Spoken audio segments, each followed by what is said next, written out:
Thank you so much for getting into a Zoom call and your resume of working currently at NASA as an aerospace research engineer, if I have that title correctly. Also working with Langley Research Center and a couple degrees and participating in scientific research. So, at your age, you've done have extensive accomplishments, and so we appreciate you hopping on here. So, my first question would just be, when did your love for space and engineering begin, and how did that land you at NASA? Yeah, I think that's a great question. And I'd say I was kind of a late bloomer, I guess. I was always in school and always had like pretty really good grades. My family moved around a lot, so that was kind of one of the only things that was always constant. Just like, especially in math and science, it was always interesting. It was always a little bit of a challenge. So, those like honors courses, AP courses, like did those dual enrollment, and it was always a lot of fun. And that's what got me into engineering as I like went into college. I wanted to like figure out what I wanted to do. And then once I kind of got a little more practical experience, I guess, with some of those like origins from grade school, I started to just like really fall in love with like problem solving, collaborating, working in teams, solving technical problems, reaching out to like stakeholders and getting requirements, fulfilling the requirements, like all the whole scientific method, like all of the things just kind of came together. And I was fortunate enough to be a part of a lot of really cool groups while I was in school that got me into like actual research. I was part of a lab as an undergraduate that focused on implicit biases and inclusivity in engineering spaces, and really wanted to take like a deep kind of like analytical view at like how those things can kind of propagate into engineering culture. That was maybe my first kind of like instance of looking deep into something analytically that also impacted me.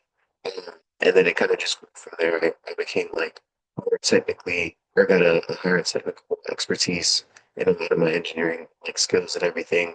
And then ended up interning at NASA and was able to like exercise a lot of that stuff there, especially in a space where I don't have an aerospace degree. I was not like super into like aerospace at the time, but my skill set was really useful for my team that I was interning for. So I kind of just was presented with an opportunity and took full advantage of it, and it turned into like what I do now and stuff at NASA. So That's pretty cool. So, for those who are not as knowledgeable on science and math and aerospace engineering, can you give just an overview of what your day-to-day looks like?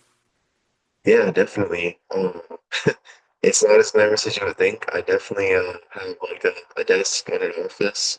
I work at NASA Langley Research Center, and it is, let's see, it's 2026. It's close to 100 years old in terms of like the center. So my building is the building I work in is one of the original buildings. Um, but it's really interesting. It's always just an incredible.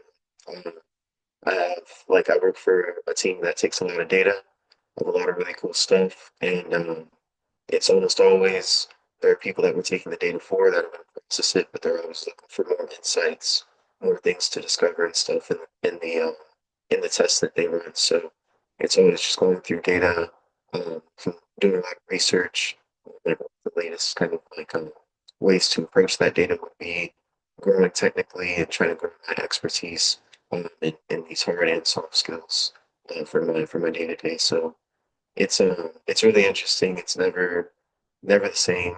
Always changing, I would say, and glad to be a part of it.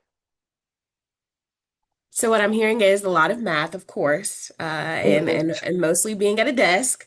But when does, testing and getting into, just the like for example, Artemis II and getting into testing flights and all of that stuff, when does that type of work get involved? How often do you do that stuff? Yeah, that's a good question. An effort like Artemis 2 usually takes, at least from like my team, um, because we focus on taking imagery like science-based imagery of these different events. So like either rockets going up into space, satellites going under, capsules and things coming back down from space. So larger efforts like this can take up to like a year to plan, and we kind of do the whole plan, not just getting the data, all the imagery and the spectroscopy that they to kind of validate the designs of their vehicles, but we do all the planning in terms of like where we're going to put our assets.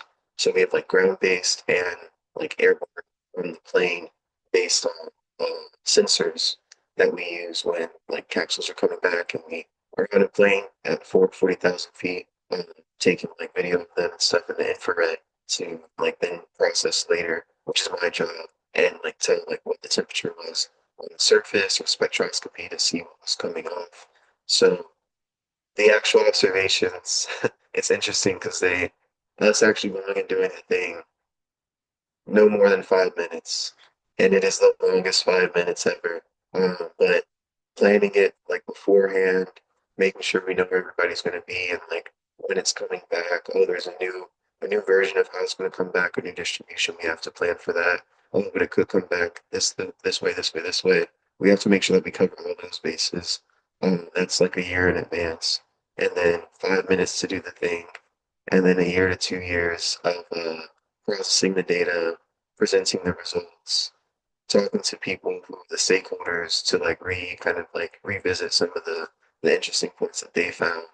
So I think Artemis one launched several years ago or a few years ago, and we recently like kind of, at least my team, like kind of closed the book on like the utilization of the data that we took for that observation. So these data sets are really important, especially for higher profile missions like Artemis, where there are people on it, and it's supposed to be kind of like a bench for a lot of things to come in the future. So it's never ending, but the actual part that involves a flight suit is almost always 30 seconds to a minute. Yeah, and 30 seconds to a minute, but like you said, it's important that the other 364 days that you're putting toward it, the data that you said you're having to get, it determines many life or death and specifically this situation with Artemis 2. And so that's why you spend way more time doing the behind the scenes versus spending the 5 minutes actually testing it. And so my next question is, and I don't want to speak for you, but this Artemis 2 being like one of the biggest projects, would you say is this going to be like a milestone for you in your career? Yeah, I mean, we'll see. I think up to this point, it definitely is. Yeah, it's really interesting, I guess, like seeing that for like Artemis 1 to Artemis 2 and a lot of other studies. My team takes flight test data like for these flight vehicles, but I work with a lot of people who do other things like take experimental data in wind tunnels or do computation fluid dynamics. So like computer models of how these vehicles are supposed to behave on the computer. And both those efforts, like they go for they don't they don't need somebody to come back and like from space to do that thing. So they do these studies like continuously all the time. There's always a lot of like work behind the scenes, even outside of what my team does, to put them together. So for a vehicle like Artemis, it's just like all hands on deck, and it has been for since I could like walk, basically. Definitely a lot of my colleagues have been working this since I learned how to drive. So it's really interesting to see like a lot of this time and effort and energy like culminating into something that I get to be a part of at such a high level. I think that I'm not sure if it'll be like the magnum opus of my whole career. I kind of hope now, but I think right now definitely it's like really up there for sure, and it's really interesting to be a part of. So, talk about this last week. And as we were trying to figure out a time to hop on a Zoom call, I honestly didn't expect that you would be available anytime in the next 2 weeks. So can you kind of speak to what you're doing this week and what you guys are anticipating? Because landing is Friday. Yeah, yeah. So right now it's definitely a lot of kind of like monitoring what's going on. My team specifically, we're going to we had a few assets out watching the launch. It's specifically on the ground. So really, really powerful cameras, really long like lenses. They look like telescopes, getting really good views of the rocket as it launched. And we're gonna have another set of team um, imaging the reentry. And we'll be on airplanes out in the Pacific because it's supposed to come back closer to San Diego. So we're gonna image the reentry, and right now we're basically like I was saying before, kind of waiting for those updates to the trajectories so we can make sure we're at the right position, preparing like a lot of the preparations that we've been doing for a year and a half are now kind of coming into fruition. So it's a little less like or a lot less like running around like your hair's on fire and just like all right, execute plan A, C, dot 2.5, like we know exactly what we're gonna do. So when it comes in, we're good to go. What was, what day was launch? What was that day like for you? It was interesting. Yeah, and I was actually working. So it was there were a lot of things. I think the biggest thing with Artemis too is that there are people in there, so everybody is very, very much so aware of that and to make sure that they're safe on top of all things. Um, and that goes from like when the rocket launches to when they come back. But there's always a chance that something could happen and they need to come back quicker than expected. Um, that was not the case. Like fortunately for the launch and everything, but in the event that they needed to come back um, sooner than expected, my team needed to be ready to see what was going on. Like if they're coming back sooner than expected, then we should definitely be out there to make sure we can get science data of what's going on and people can kind of investigate later. So a group of my team was watching the launch. We're all in California right now, waiting for them to come back. So at the hotel, we had a launch party. We were watching the launch. I was working in the back with some of my colleagues, but still watching it. And some of the assets that we had out there for the launch, they were live streamed. So they were the ones that were broadcasted like on TV, which was really cool. Some of the ones that were also broadcasted on TV, like we knew about and stuff, like we knew which assets those were. So it was cool to see that come into fruition. And then once it like just took off, it was really like, wow, this is actually like really historical. And you kind of lose track of that when it's in Excel slides or Excel sheets and your it's in your Python programs and all that stuff and CFD models. It's always something really different when you see it actually like happen in real life and you see all the people, they're smiling. It really makes a huge difference, makes it worth it. Yeah, for sure. I mean, like you're a part of history and no, underscoring that.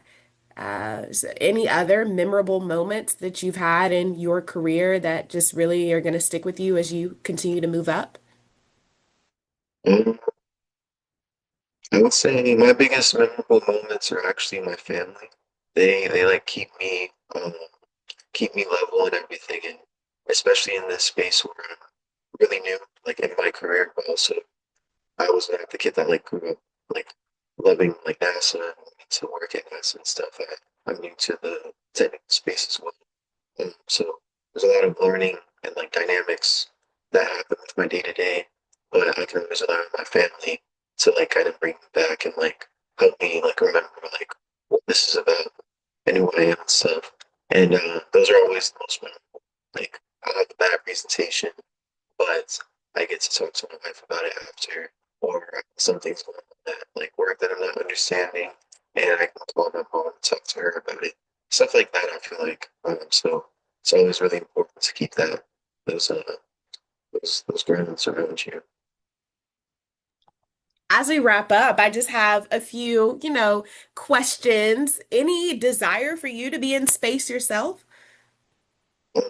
That's a great question. Uh, I think it would be interesting for sure. I think that uh, it would definitely be a pretty cool thing to do.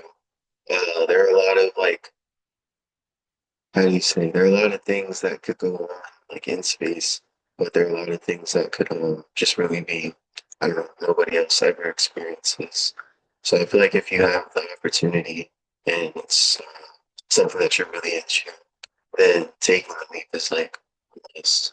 But if you don't, there's still like so many different things to do.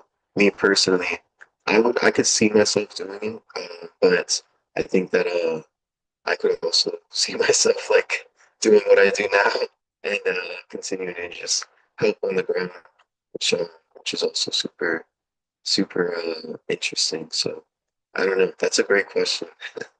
Helping on the ground is just as important. Yeah, So, yeah. did you have a chance? I don't know. I mean, there's a huge team of you guys. Do you have a chance to see the astronauts that are in space? Have you seen them before or have any type of communication with them? That's a great question. Yeah, I have not seen them. I actually wasn't thinking about it until a few days ago, but one of the airplanes that we're going to be using to watch them come back should be the airplane that they get like picked up on to kind of go home after they um, are recovered from the capsule. So I may see them in passing. I'm not sure, but there's a good chance that one of them might be sitting in the seat that I'm sitting in, I guess, on the plane. So yeah, we'll see what's going on. Well, I mean, to wrap up, we always are like, well, what's next? But, you seem pretty content and just, soaking in all of the moments that you have that you're working for right now. And so, if you could even look forward to what you would want to do or things you would want to accomplish, what would you say? Um, that's a good question. What is next? That's a great question.